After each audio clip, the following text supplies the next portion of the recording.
How's it going, everyone? Hope you're all doing well. So I've been theory crafting and testing this build for about 3 days now, and it's finally to a point that I think it'd be worth the show off. As it stands, the first explosion from Detonate Dead is hitting for a little over 40 mil, and the second from Spell Echo is hitting for another 20 mil.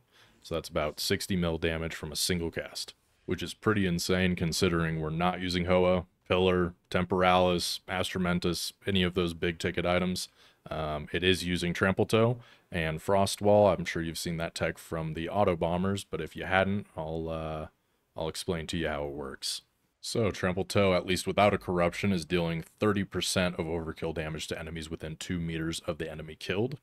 And what that translates to is anytime we overkill our frost walls that we're putting down before the boss spawns, which they have low life because we're keeping it low level, 30% of that overkill damage from each of the frost walls is being dealt to the boss or any enemy in a 2-meter radius. This also means that anytime we kill something in a map, a chain reaction will occur where the overkill damage will deal damage to the thing next to it, and then that will overkill, deal damage to the thing next to it, and you'll get these off-screen explosions similar to Herald of Ice, just without the cool effects. Before we get into the breakdown of the build, I do just want to taper expectations real quick. In its current state, this build is about 250 divs. That's not to say that you can't do it for a quarter of that or a half of that, but just know you're going to have to make some sacrifices as far as damage, survivability, or even, how many brutes you have if you're really down bad. All right, getting into the gear portion of the video here. I do just want to say that there is going to be a max roll build guide in the description. Make sure to check that out if you want to see absolutely everything that I'm wearing. I'm going to go into a few of the key pieces and breakpoints and, the non-negotiables of the gear.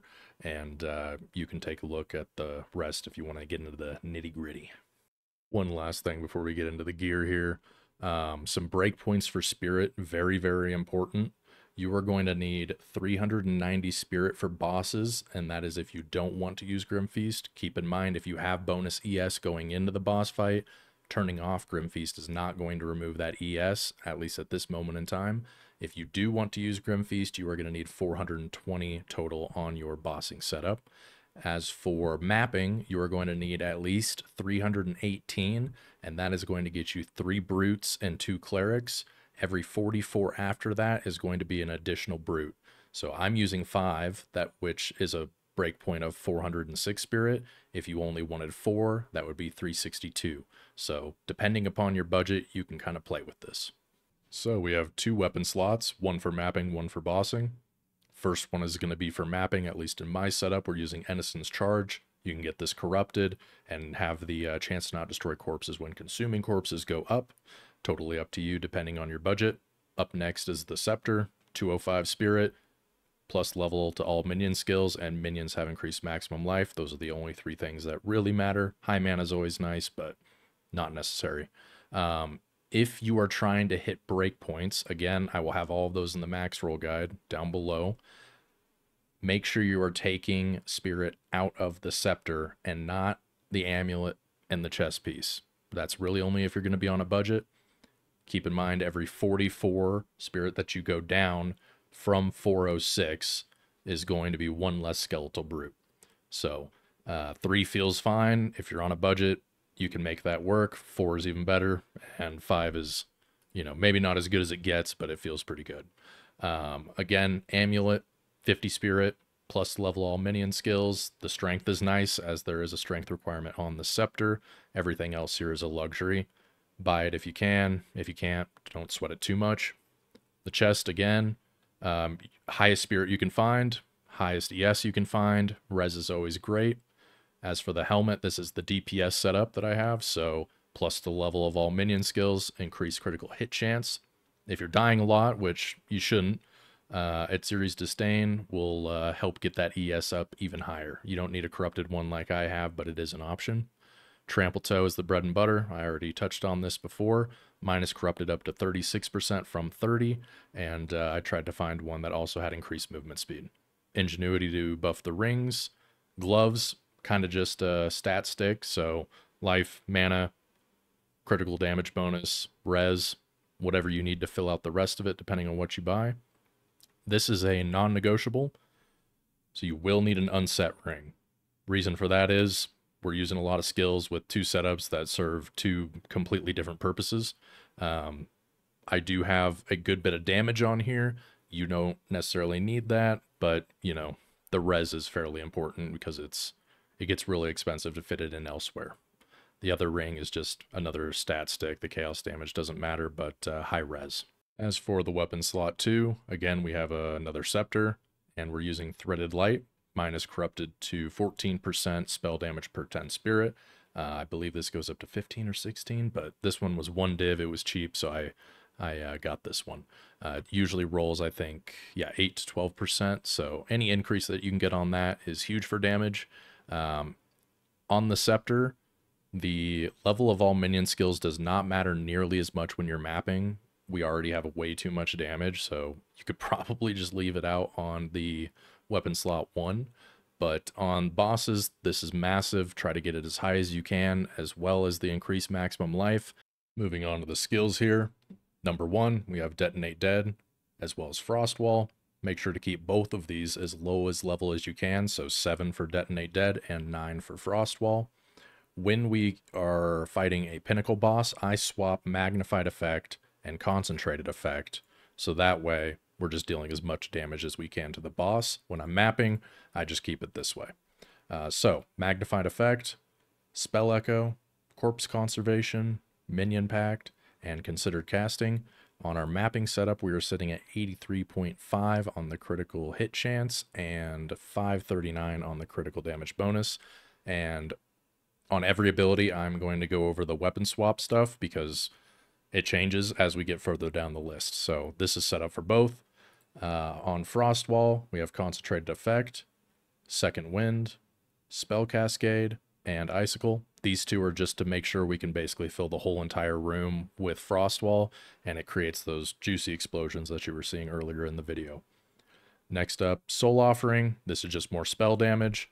On that, we are using Ablation. Throw it in the comments. Persistence and Font of Blood. Font of Blood is kind of whatever, but it's basically free. And that is going to be on both weapon slots as well. Mana Tempest, level 19. I don't really think you want quality on this. It might not matter too much on this build, so quality if you want. Let me know if it sucks.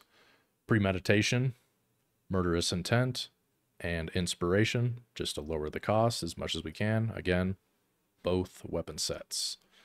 Skeletal Brute, the HP is all that matters on this, because that is how Detonate Dead is dealing its damage. As you can see, the tooltip here is only 1200. Why is it dealing so much damage? That is because it's dealing physical damage equal to 20% of Corpse's maximum life. So that's why we're stacking as many skill levels as we can on the Skeletal Brute. That increases the maximum life. On this, we have Meat Shield, again, maximum life. Minion Mastery, more levels, more life. And Physical Mastery, again. On each weapon set, you can play with this depending on your budget. I'm using 5 for both. Next up is the Skeletal Cleric. Not used at all when killing bosses, assuming that you kill them fast enough for you to not need them. The reason I do not use them when bossing is because sometimes when you go to hit Detonate Dead on one of the brutes, it just completely ignores where your cursor is. You'll end up hitting a cleric, and then that initial huge crit with the Frost Wall is just going to be significantly less because we're not stacking life on the cleric. On the cleric, we just have Last Grasp, or Last Gasp. My bad. There's a couple other things that you could put here, but we're actually using them further down. So, Grim Feast, don't have anything on that. That is only used on weapon set 1 because I opted to not get the 420 spirit on my bossing setup. It doesn't really do a whole lot. Sacrifice, this is something that you have to use on both sets, and it allows your reviving minions to be used as corpses. So that's why we're able to use Detonate Dead on our brutes. Archmage, this is only for bosses. As you can see, I swap, it goes on, and that is set up here. On Archmage, we have Lightning Mastery, just increasing the level, and Clarity. I think this is pretty nice, but I suppose now that I'm thinking about it, you could technically have 10 less Spirit on any given setup if you're really on a budget. I'll make sure to include that in the max roll link as well, because I think I missed it earlier. Back to weapon set 1, we have Blink. This build is super slow in comparison to other builds, so this allows us to have that little bit of extra mobility. With this, we're using Ingenuity. I don't know if it was there before, but now there's this additional tab that actually shows you the cooldown. So when you take out Ingenuity, you can see it's 3.27, and with it in, 2.57. So it does make a huge difference. And then Arcane Tempo on this, primarily just because it helps it feel a little snappier. And then we have Unbreakable, more stun threshold. This is arguable whether it really makes too much of an impact. We're not using Temporalis, so we're not blinking constantly, but it's a free slot, so may as well. And last but not least, we have the passive tree. So we are obviously a Blood Mage. You may be able to run this build on other ascendancies. I'm not sure. Probably going to be less damage and defensives, but, you know, if you give it a shot, let me know in the comments how it works out for you. So we use the base crit hit chance for spells is 15% here. Take Blood Barbs just for the 10% of damage is extra physical. Gonna skip over here to the right. Don't worry, I'll go back up at the top so you can see everything. Prism of Belief, super important. Try to get one, even if it's +1, +2. Massive value. So, all right, back to the middle here. Everything in green is going to be weapon set 2, which is for bossing. Everything red is going to be weapon set 1, which is for mapping. Come right down the middle. We do pick up a couple here, a little hard to see. That is for mapping as well. And as far as rare jewels go, you technically could run an adorned setup with this, but that's out of my budget at the moment. I'm just focusing on critical hit chance and critical damage bonus. Second to those two is going to be spell damage and probably area of effect after that. And lastly, you could use elemental damage if you're on a budget. Just keep in mind that's not going to scale the explosion from Detonate Dead. It's just going to scale like the Archmage damage and the Mana Tempest as well. Then we head down to the south here. More crit, and even more crit down here at the very south. So, that's it, guys. If you liked, feel free to leave a like, comment, and subscribe. Or don't. Hope you have a good one.